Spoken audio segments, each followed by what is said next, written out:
절망에 빠진 사람들을 예수님께서는 어떻게 일으키실까요? 세상과 격리된 채 자신을 자해하며 무덤 가운데 사는 군대 귀신 들린 청년. 12년 동안 하열로 불결함과 부정함의 대명사가 되어버린 고통당하는 여인. 죽음의 문턱을 넘나드는 12살 소녀의 아버지. 이들의 절망을 생명과 새 삶으로 바꾸시는 우리 주님. 오늘 우리에게 주시는 하나님의 말씀은 누가복음 8장 26절부터 56절까지입니다. 예수님과 제자들은 갈릴리 건너편 거라사 사람들의 마을에 닿았습니다. 예수님께서 배에서 내리시니 그 마을에 사는 귀신 들린 사람이 예수님께 다가왔습니다. 그는 오랫동안 아무것도 입지 않았으며 집에서 살지도 않고 무덤에서 살고 있었습니다.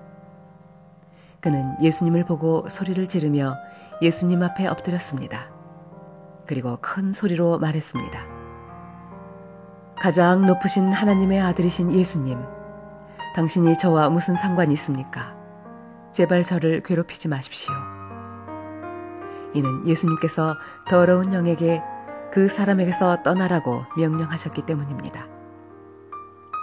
더러운 귀신이 그 사람을 여러 번 사로잡았기 때문에 사람들은 쇠사슬과 쇠고랑으로 그를 묶어 감시하였습니다. 그러나 그는 쇠사슬을 끊고 귀신이 이끄는 대로 광야로 뛰쳐나가곤 하였습니다. 예수님께서 그에게 물으셨습니다. 내 이름이 무엇이냐? 그러자 그가 대답했습니다.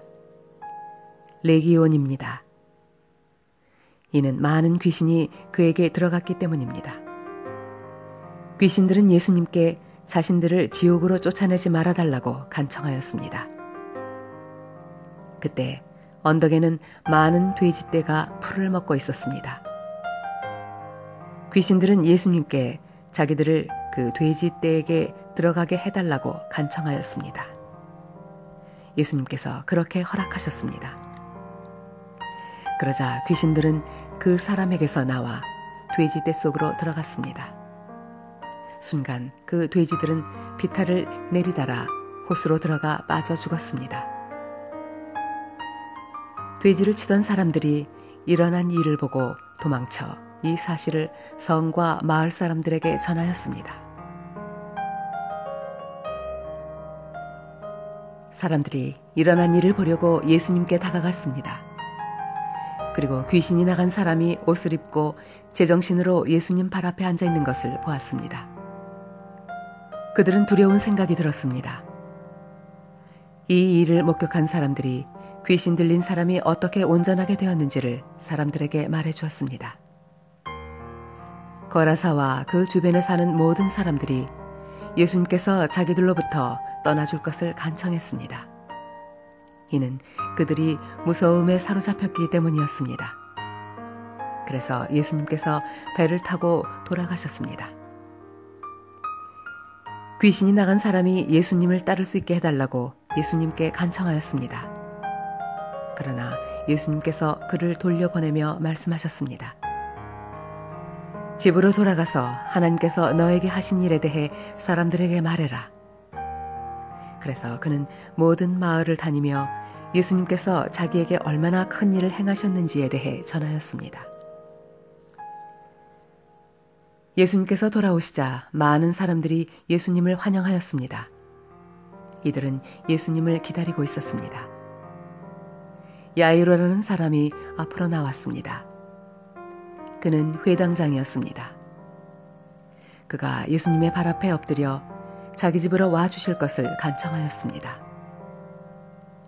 야이로에게는 12살 된 외동딸이 있었는데 그가 죽어가고 있었습니다. 예수님께서 야이로의 집으로 가시는데 많은 사람들이 예수님께 바짝 붙어서 밀어댔습니다. 그 중에는 12년 동안이나 혈루증을 앓고 있던 여자가 있었습니다. 의사에게 많은 돈을 썼지만 그 누구도 그 병을 고칠 수가 없었습니다. 그가 예수님 뒤로 와서 옷깃을 만졌습니다. 그러자 즉시 피가 그쳤습니다. 예수님께서 말씀하셨습니다. 누가 나를 만졌느냐? 사람들은 모두 만지지 않았다고 말하였습니다. 베드로가 말했습니다. 선생님, 많은 사람들이 에워싸면서 밀어대고 있습니다. 예수님께서 말씀하셨습니다. 누군가 나를 분명히 만졌다. 내게서 능력이 나간 것을 안다. 숨길 수 없다는 것을 안 그 여자는 떨며 나와 예수님 앞에 엎드렸습니다. 그리고 사람들 앞에서 왜 자기가 예수님을 만졌는지 또 어떻게 즉시 병이 나았는지를 말씀드렸습니다. 예수님께서 그에게 말씀하셨습니다. 딸아, 내 믿음이 너를 구원하였다. 평안히 가거라. 예수님의 말씀이 끝나기도 전에 회당장의 집에서 온 어떤 사람이 회당장에게 말했습니다. 따님이 죽었습니다. 그러니 선생님을 더 이상 괴롭히지 마십시오. 예수님께서 이 말을 들으시고 대답하셨습니다. 두려워하지 말고 믿기만 하여라. 그러면 살게 될 것이다. 그 집에 이르러 예수님께서는 베드로와 요한과 야고보 그리고 소녀의 아버지와 어머니 외에는 아무도 함께 들어가지 못하게 하셨습니다. 사람들이 소녀를 위해 슬피 울고 있었습니다. 예수님께서 울음을 그쳐라. 그는 죽은 것이 아니라 자고 있다. 라고 말씀하셨습니다. 그러자 사람들은 예수님을 비웃었습니다. 그것은 소녀가 죽었다는 것을 알고 있었기 때문입니다. 예수님께서 소녀의 손을 잡고 불렀습니다. 아이야, 일어나라.